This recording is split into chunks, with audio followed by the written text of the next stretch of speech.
బులెటిన్లో breaking news చూస్తున్నాం. హైదరాబాద్లో పలుచోట్ల ఏసీపీ అధికారులు ఆకస్మిక దాడులు నిర్వహించారు. మలక్పేట్ ఆర్టీఓ కార్యాలయంలో ఉదయం నుండి సోదాలు నిర్వహించారు. మలక్పేట్తో పాటుగా పలు కార్యాలయాల్లో సోదాలు కొనసాగిస్తున్నారు ఏసీబీ అధికారులు.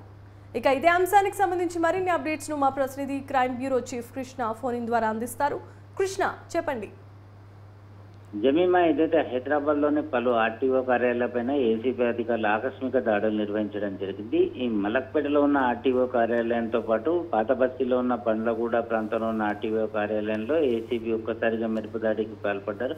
అయితే ఎప్పుడైతే ఏసీబీ అధికారులు దాడులు చేసిన క్రమంలో అటు మలక్పేటతో పాటు పండ్లగూడ ప్రాంతాల్లో పెద్ద ఎత్తున అటు ఏజెంట్లు బ్రోకర్లు అక్కడికి రావడం, వాళ్ళందరినీ కూడా అదుపులోకి తీసుకుని వారి దగ్గర నుంచి డబ్బులు స్వాధీనం చేసుకోవడం జరిగింది. అయితే ఇటీవల కాలంలో ఈ ఆర్టీఓ కార్యాలయాల్లో అటు బ్రోకర్ల రాజ్యం వెళ్తున్నారని, ప్రతిదానికి కూడా డబ్బులు వసూలు చేస్తున్నారంటూ ఏసీబీ అధికారులకు అనేక ఫిర్యాదులు అందాయి.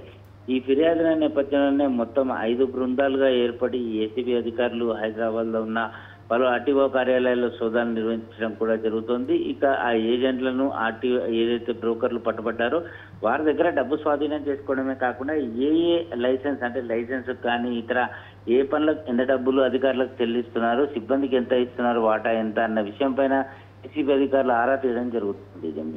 Right, thanks for the updates Krishna.